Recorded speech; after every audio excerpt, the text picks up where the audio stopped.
तो दोस्तों मैं हूं प्रियमदा डेयरी फार्म जो गोपालगंज बिहार के अंदर है। और आज के इस वीडियो में हमारे साथ प्रियमदा डेयरी फार्म के अस्तित्व जी एबीएस के technical manager doctor Sunil sir हैं हमारे साथ। और आज के इस वीडियो में बहुत सारे लोगों किसानों का एक दिल में सोच रहती है, ऐसा माइंड में रहता है कि अगर हम 10-12 लीटर वाली गाय पे अगर हाई मिलकर यानी कि एबीएस का सीमेन यूज करेंगे तो क्या वो बच्चा देने में गाय मर जाएगी या बच्चा दे नहीं पाएगी, अटक जाएगा। और बहुत सारे लोगों का ऐसा भी माइंड में रहता है कि अगर हम ज्यादा हाई मिल्कर पे जाते हैं यानी हम अपनी गाय को 30 से 40 लीटर पे लेकर जाते हैं तो फैट एसएनएफ पानी के जैसा हो जाएगा। आज के इस मुद्दे पे पूरी बात करेंगे डॉक्टर सुनील सर से। और प्रियमदा फार्म पे एबीएस का काफी अच्छा बच्चा आया है और बच्चिया लगभग 1-2 महीने में बच्चा देने वाली है, पूरी जानकारी दूंगा। उससे पहले कहूंगा अगर हमारे चैनल पे पहली बार आए हैं तो हमारे चैनल को सब्सक्राइब कर लें, साथ में बेल आइकन भी दबा दें ताकि आपको इस तरह का वीडियो का नोटिफिकेशन मिलता रहे। सर स्वागत है हमारे यूट्यूब चैनल में, कैसे हैं आप? मैं बढ़िया हूँ, आप बताइए। मैं भी ठीक हूँ। मैं डॉक्टर सुनील सिंह एफटीएम हूँ, ईस्ट इंडिया देखता हूँ पूरा एबीएस इंडिया की तरफ से। और हम जो हैं आज इस डेयरी फार्म पे आए हैं और जो किसानों के काफ़ी ज़्यादा प्रश्न हैं कि हमें जो हमारी जो गाय है 10 लीटर वाली तो वो 20 लीटर कैसे पहुंचेगी, 20 लीटर पे उसका फैट और एसएनएफ सेम रहेगा या कम तो नहीं हो जाएगा। तो मैं बात करूंगा कि हमारी जो जिनोमिक बुल्स हैं, जिनोमिक बुल्स हम जो इंपोर्ट करके लाते हैं सीधा यूएसए से, और ये बुल्स ऐसे हैं कि आप 40-44 जितने लीटर भी चले जाएंगे उनका जो फैट एसएनएफ है वो सेम रहेगा, 4% से वह भी रहेगा। और एसएनएफ प्रोटीन वो तो हमारे बुल्स का बढ़ता ही रहेगा क्योंकि वो सारा का सारा जो डाटा है वो हम यूएसए से लेके आते हैं और उसमें कोई भी कंपैरिजन नहीं किया जाता। मतलब उसमें ये नहीं कह सकते कि वो कम होगा अगर वो ज़्यादा दूध देगी या कम दूध देगी। अब दूसरा और हम बात करेंगे जिनोमिक क्या है। अब बात करते होंगे कि हमारे यहाँ जो भी चलता है हम सांड जो है उसकी माँ कितना दूध देती थी, उसके बेसिस पे अभी भी हम क्या कर रहे हैं, गाय की सिलेक्शन कर रहे हैं, उस सांड की सिलेक्शन कर रहे हैं अपनी गाय के लिए। बट आप समझ सकते हो कि अगर ऐसी भी कंपनियां हैं जो आपको बोल देंगे 18,000 लीटर तक दूध देती है, और जो हमारा हम बोलते हैं वो 12,500 से लगभग जो हमारा फर्स्ट जनरेशन पे मिलेगा, फर्स्ट लैक्टेशन पे मिलेगा। बट एज सच क्या होता है कि उसमें जिनोमिक वैल्यू नहीं है। जिनोमिक वैल्यू का मतलब जिनोमिक सिलेक्शन नहीं है। जिनोमिक सिलेक्शन में ऐसा होता है कि हमने जो सांड सेलेक्ट किया उसका एक्चुअली में डीएनए क्या है, वो डीएनए क्या वो सेम डीएनए उसका आने वाली बछड़ी में ट्रांसफर होगा क्या नहीं होगा। अगर हम डैम लैक्टेशन की यील्ड की बात करते हैं, अगर हम आपका 18,000 लीटर वाली गाय भी है तो उसका लगभग 20 से 25% ट्रांसफर होता है अगर डैम यील्ड पे सिलेक्ट करते हैं। बट आप जिनोमिक की जब भी बात करेंगे मिनिमम 70% से स्टार्ट होता है। अगर आप देखोगे हमारा कोई भी बुल देखोगे एबीएस का तो उसके आगे पीटीए मिल्क लिखा होगा, पीटीए मिल्क के आगे लिखा होगा उसकी रिलायबिलिटी कितनी है, मतलब उतना प्रतिशत जो ट्रांसफर होगा जो सांड से उसकी बछड़ी में दूध। तो एज कम्पेयर्ड अगर हम यहाँ पे चलेंगे डैम यील्ड के बेसिस पे उतना ट्रांसफर नहीं होता। अगर हमारी 10 लीटर वाली गाय है तो अगर वो हमारा imported bull genomic bull choose करता है तो एचएफ ये जर्सी में तो वो आने वाली बछड़ी है वो सीधी 18 या 19 लीटर पे फर्स्ट लैक्टेशन पे जाएगी, ना कि मैक्सिमम यील्ड पे जाएगी। मैं कुछ रोकना चाहूंगा, जिनोमिक वैल्यू को अगर हम इस तरह से बताएं देसी भाषा में, तो हमने अगर 12 लीटर दिन का दूध कर रहा है मेरी गाय, अगर उसमें जिनोमिक वाला सीमेन यूज कर लिया हमने, ठीक है, कितना लीटर का एक्सपेक्ट करेंगे कि बच्चा कर देगी? जो फर्स्ट लैक्टेशन पे वो 18 से 19 लीटर, यानी 12 वाली 18 से 19 लीटर यानी 6 लीटर प्लस में जाएगी। हाँ, मिनिमम जाएगी वो पहले लैक्टेशन पे। और सेकंड लैक्टेशन थर्ड लैक्टेशन पे वो तो आप इंक्रीज कर सकते हो 20 से 30% कितना उसकी ग्रोथ होती है उस समय। ओके, ये तो जिनोमिक्स हो गया। हाँ। अब हम बात करेंगे जैसे कि हमने शुरू में बताया, आपने भी बताया कि फैट एसएनएफ। हाँ। लोगों का माइंड ये होता है कि अगर हमारे पास 20 लीटर वाली गाय है तो 3.5 3.6 3 का 3.0 फैट आ रहा है। हाँ। अगर हम 20 लीटर से 40 लीटर यानी 30 लीटर 35 लीटर 40 लीटर तक पहुंचेंगे तो फैट तो मेरा और कम हो जाएगा। इस पे क्या कहेंगे, ये किसानों को कैसे समाधान निकलेगा? देखिए वो सारा का सारा जो है वो डीएनए का वो रहता है कि आने वाले जो डीएनए वो सांड से ट्रांसफर कितना हुआ, क्योंकि जो माँ का जो दूध था वो एवरेज परसेंटेज कम था अगर, तो हमारा जो जिनोमिक का ये रहता है कि वो उतना उसमें इंक्रीज होगा ही होगा क्योंकि उसमें ट्रांसफर हो रहा है, वो रिलायबिलिटी है उसकी कि इतना ट्रांसफर होगा। और जो आने वाली जो बछड़ी अगर वो 50 लीटर भी दूध करेगी उसका एसएनएफ और और फैट परसेंटेज सेम ही रहेगा, 4% से वह भी रहेगा, उससे कम नहीं होने वाला वो। यानी आपके एबीएस के पास कुछ बुल्स ऐसे, मैं कह सकता हूं कि कुछ बुल्स ऐसे भी हैं जो 40 लीटर का बछड़ी आती है तो भी फैट एसएनएफ बरकरार रहेगा, 4 तक आ सकता है। हाँ, राइट? मतलब 4 से वह भी रहेगा। जो भी आप जिनोमिक बुल चूज करेंगे, एचएफ की बात करें, अगर जर्सी की बात करते हैं तो 5% बिल्कुल एचएफ की हम लोग बात कर रहे हैं, तो वो ये रहेगा। अब हमारा कंफ्यूजन ये रहता है कि सेक्स सीमन क्या है, सेक्स सीमन क्यों यूज करें, कितना % बछड़ी आ सकती है उसके बारे में, क्योंकि आप क्या एबीएस की बात करें तो आज से 5-6 साल पहले बहुत नाम सुना और एबीएस लोगों ने लगाया। जैसे इतने बड़े फार्म, प्रियमदा फार्म, आज से 2-3 साल पहले से फार्म स्टार्ट किया इन्होंने और काफी पहले एबीएस इन्होंने भी लगाया और आज वो रिजल्ट हम लोग के सामने देखने के लिए मिल रहा है। सेक्स सीमेन की शुरुआत इंडिया के अंदर 2017 में एबीएस ने किया। और ये बहुत इंपॉर्टेंट चीज है, सेक्स सीमेन बहुत इंपॉर्टेंट है क्योंकि बछड़ा हमारे किसी काम का नहीं होता और एक सरदर्द बनता है किसानों का। सेक्स सीमेन बहुत इंपॉर्टेंट। तो सर उसी सेक्स के बारे में, सेक्स सीमेन के बारे में बात करना सेक्स सीमेन रहता है, सेक्स वो सीमेन जिससे बच्चियां पैदा होती हैं, उसमें एक परसेंटेज रहता है, वो 90% तक हम गारंटी के साथ कहते हैं कि वो सेक्स सीमेन से इतने % की बच्चियां होंगी। अगर आप 100 एनिमल सेलेक्ट करते हैं, उस पर 100 का 100 सेक्स सीमेन से बच्चियां आती हैं, टोटल उसमें से 90 बच्चियां आएंगी और 10 की हम ले सकते हैं कि उसमें बछड़े आ सकते हैं, पर 90% से इतनी हम गारंटी लेते हैं। इससे क्या होता है, फ़ायदा क्या मिलने वाला है, क्योंकि अगर जो भी बछड़ा आता है वो 6 महीने तक फार्म पे रहता है, उतना दूध पीता है और आज आके फार्मर को उसका मुनाफा नहीं मिलता। उस दूसरी ओर क्या रहता है कि डिस्टोके की प्रॉब्लम इसमें बढ़ती है। बुल जो है वो मेल काफ आएगा, अगर फीमेल काफ आएगा, अगर मेल काफ आता है उसकी ग्रोथ जो है वो यूट्रस के अंदर काफ़ी ज़्यादा होती है और उस कारण से वो चांसेस होते हैं डिस्टोकिया के। तो ये चीज़ भी सेक्स सीमेन जब हम यूज़ करते हैं तो काफ़ी देखा गया कि वो बिल्कुल जो डिस्टोके की प्रॉब्लम आ रही थी वो भी कम हो गई है। अब एक चीज़ और मेरा सवाल है, लास्ट सवाल ये है, हम किसान जैसे अभी डेयरी फार्मिंग एक ऐसा बिजनेस है कि शुरुआती 4 साल बहुत झेलाता है। ये ऐसा लगता है कि अब फार्म बंद कर दूं, मेरे साथ भी हुआ और लोगों के साथ भी हुआ, जो गरीब आदमी है कितने लोगों ने फार्म बंद भी कर दिया।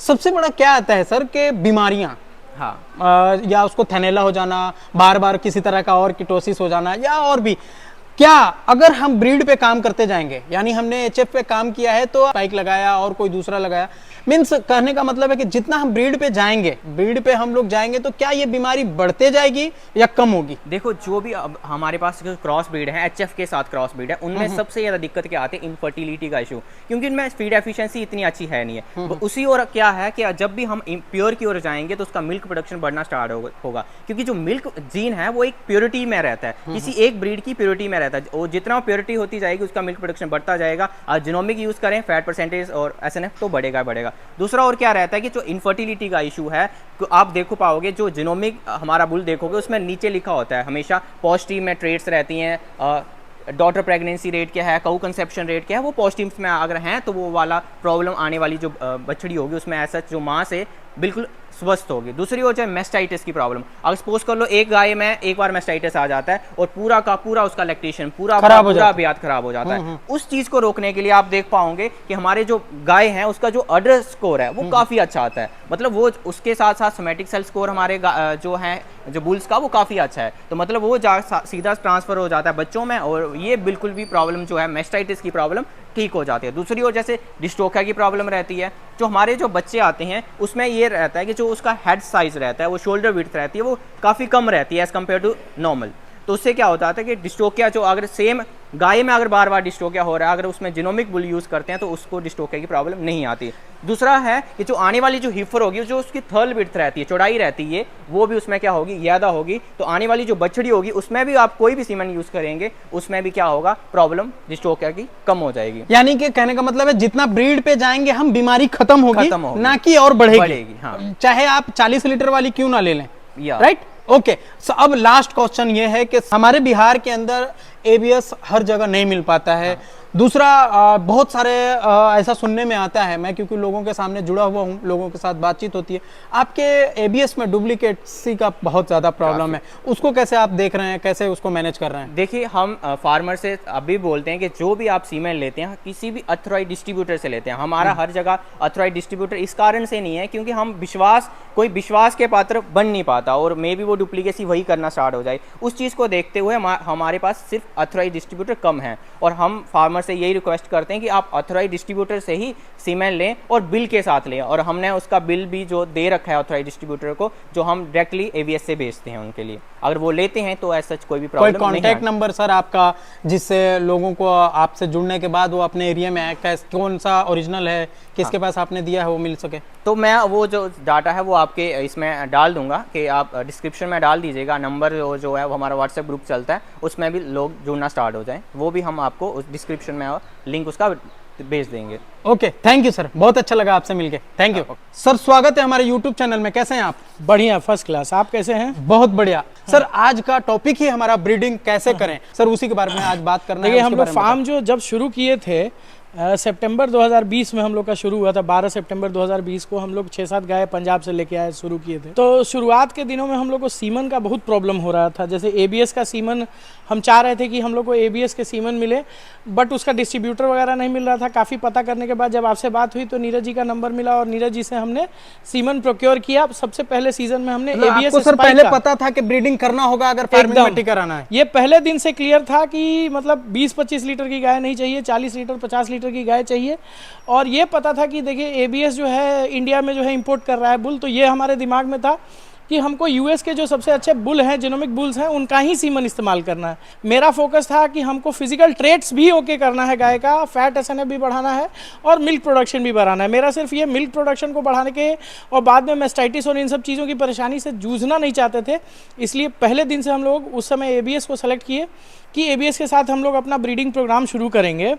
और पहले साल हमारे पास जो है हम लोग जिन गायों में एबीएस का सेक्स्ट सीमन लगाए, कुछ रिपीटर्स थी तो सीमन ज़्यादा लगे, लेकिन हमने करीब 11 सीमन लगाया। उसमें से हमें 4 बच्चे मिले, 3 स्पाइक का और 1 हॉटस्टार का नॉर्मल। एक हॉटस्टार का नॉर्मल था और 3 स्पाइक का सेक्स्ट सीमन था। जैसे ये आप देख रहे होंगे, ये हमारी सेक्स्ट सीमन की बछड़ी है। इधर भी ये भी हमारी सेक्स्ट सीमन की बछड़ी है। और ये हमारी फेमस 15 नंबर गाय है, जिसका वीडियो आपने भी देखा होगा मेरे चैनल पे, 38 लीटर के करीब दूध की है, उसकी ये बेटी है। और ये मार्च 2021 की पैदावार है, पैदा हुई बच्ची है, मार्च 2021। टोटल कितने मंथ हो गए इसको? अभी अगर आप जोड़ते हैं 5 मार्च 2021 से 5 मार्च 2022 की, 5 मार्च 2022 की बच्ची है ये। तो इसका अगर आप दिन जोड़िएगा तो अभी 1 साल के बाद अप्रैल, मई, जून, जुलाई, अगस्त, सितंबर में भी नहीं, अभी 1 साल 5 महीने की है। और ये 4 महीने की प्रेग्नेंट है, मतलब 13.5 महीना में हमने इसको प्रेग्नेंट कर लिया था। ये मार्च एंड अप्रैल फर्स्ट वीक में प्रेग्नेंट हुई है। ये जनवरी में बच्चा देगी। 9 जनवरी को इसका बुल का है वो नहीं पता, नहीं पता है। वो हमने बिहार से खरीदा था। वो वहाँ देखिए बैठी हुई है, अभी वो बच्चा देने वाली है, काविंग करने वाली है। ओके। तो उसकी ये बेटी है। तो फिजिकल ट्रेट्स में जो है ना काफी सुधार हुआ है, जैसे लेग स्कोर वगैरह। क्या क्या? जैसे सबसे पहला जो हमारा फोकस था कि जो भी हमारे यहाँ गाय थी या जो बिहार में हम लोग को गाय मिल रही थी, उनके पैर जो है वो एक्स एक्सिस में है, मतलब ऐसे हैं। तो इसको हमको सीधा करना था। सीधा करने के लिए हमने जो है एबीएस का स्पाइक का सीमन इस्तेमाल किया। और उसके बाद आप यहाँ देखिएगा इसके दोनों टांग, तो दोनों टांग जो है वो एक्स एक्सिस नहीं बनाते हैं। इनके टांग आप देखिएगा फर्म और स्ट्रेट हैं। और दूसरी चीज, हूफ जो है, हूफ का साइज आप देखेंगे तो ये छोटे हैं अपनी माँ से। और ये इसलिए छोटे नहीं है कि ये बच्चे छोटे हैं, हूफ इसी साइज का इनका रहेगा।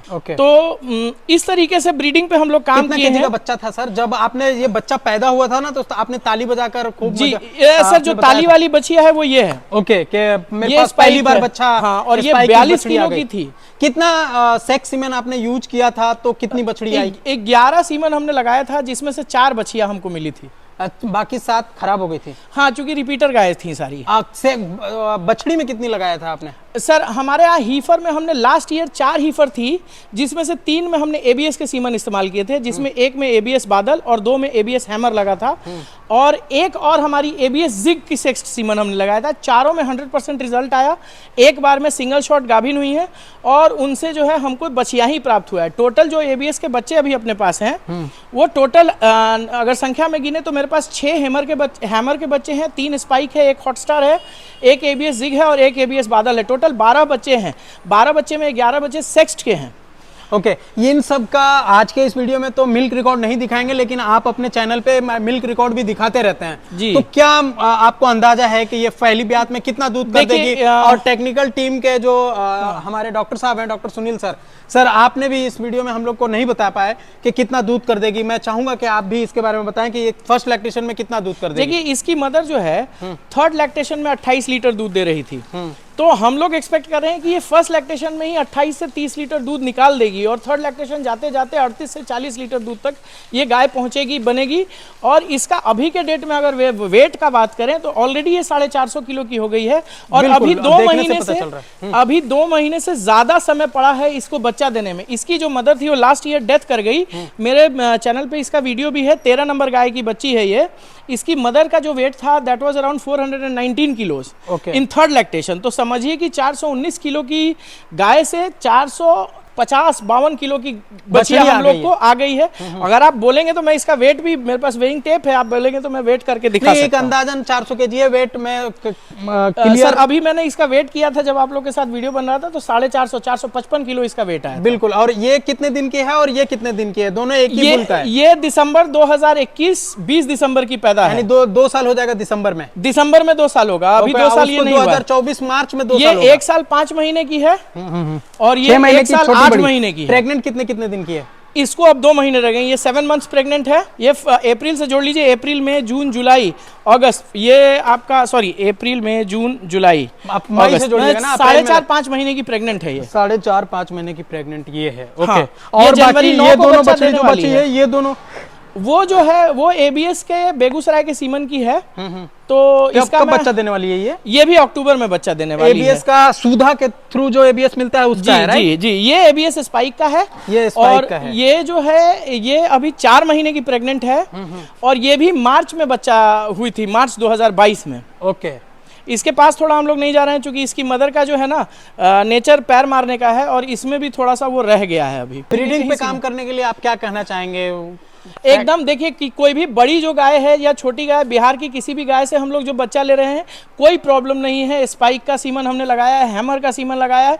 हमारी गाय में डिस्टोकिया या किसी तरीके का कोई केस नहीं हुआ है। सभी में आपने ग्रिफ का लगाया है जी। तो मतलब कहने का ये है कि जो अटक जाना या किसी तरह का नहीं, ये प्रॉब्लम एबीएस में नहीं है। नहीं, एबीएस नहीं, कोई भी मतलब किसी भी बुल से कोई प्रॉब्लम नहीं, कोई प्रॉब्लम नहीं। ये नहीं है कि 12,000 13,000 800 900 किलो का बुल है तो उसके बच्चे 400 किलो की गाय नहीं दे सकती है, ऐसा नहीं है। दे सकती है ना? एकदम दे सकती है। और फैट एसएनएफ की बात कर रहे थे हम डॉक्टर साहब से, उस पे आपका क्या राय है? मेरे हिसाब से देखिए जेनोमिकली जितने भी बुल टेस्टेड होते हैं उनमें जो ट्रेड्स होते हैं वो 80% to 85% रिलाइजेबल होते हैं, मतलब उनकी रिलायबिलिटी होती है उतनी।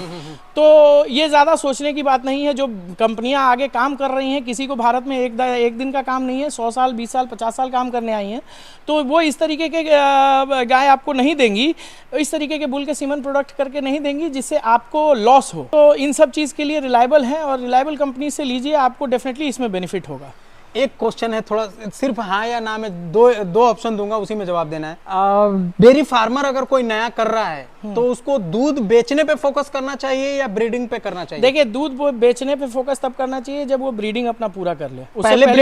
पहला काम ब्रीडिंग का होना चाहिए। ओके। क्योंकि अगर आप ब्रीडिंग नहीं करेंगे तो आप दूध बेच के पैसा नहीं कमा सकते। दूध बेचना है तो दूसरे से खरीद कर बेच लीजिए। हाँ, राइट? हाँ, एकदम right. Okay, thank you sir, बहुत अच्छा लगा मिलके। Thank you. तो दोस्तों, लगभग सारी जानकारी आज के इस वीडियो में मैंने जो डाउट था आप लोगों का कि ब्रीडिंग पे काम कैसे करना चाहिए और क्यों करना चाहिए, उम्मीद करता हूं कि आपको ये वीडियो में पूरा मिला होगा। कैसा लगा वीडियो कमेंट करके जरूर बताएं। वीडियो बढ़िया लगा हो तो लाइक शेयर जरूर कर दें। Thanks for watching.